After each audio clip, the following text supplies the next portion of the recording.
Louis Fisher, talk a little bit about the power that the president used this week when it comes to commuting sentences. Is that part of his regular powers? It's one of the few powers that you get directly from the British monarch. It's the power of grace, the power to do justice for individuals. It's really no restrictions on the president. He can pardon, he can do clemency, he can do commutation. It's up to him. So legally and constitutionally, that's his power. Politically, it plays every time to the public, and he may have to respond to it and provide some answers to concerns out in the public. What is the public's general response when these kind of things happen, when a president uses his power? Well, the current President Bush hasn't used it that much, so to me, this is the first time he's had to respond. Of course, President Clinton had to respond regularly to his clemency for Puerto Rican terrorists and his pardons he did at the very end of his term.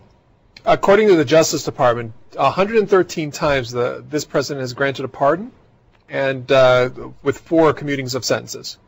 Sounds about right. How does that compare to as far as the numbers go? How does it compare to others in history? Well, the people who follow this say it's low. Margaret Love, who had been a pardon attorney, said it's low. So every president can decide for himself exactly how much he wants to use it. He does have the assistance in the Justice Department of a pardon attorney.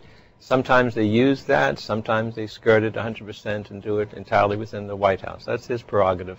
To compare to some of the other presidents that have used commutations and pardons over the years, we have mentioned the 113 number of this current president. Compared to President Clinton, it was 396 pardons, 61 commutations.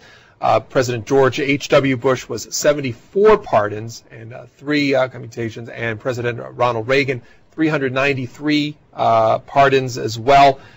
Looking back to Carter and Ford, Presidents Carter and Ford, it was 534 pardons, 382 pardons for Gerald Ford, and when it comes to President Nixon, it was 863, and then 60 commutations for President Nixon. So looking back at that scope of history, a wide range of people have used this power, but considerably higher and lower in some cases. Yes, it's a judgment call, not just for the president, for the people around him, for the White House staff. The president needs assistance.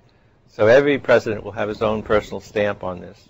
How do the presidents compare who they advise when they're making these kind of decisions? Because plenty came out this week that apparently with this president, and this week especially when it comes to Mr. Libya, it was a close-held group of advisors on this. Yeah, and he's not unusual in that. It's certainly President Clinton, a number of his decisions were privately held within the White House. Normally, you would like to see them vetted through the Justice Department, who would then contact the U.S. prosecutors, who might contact other groups, law enforcement community, and let people at least weigh in.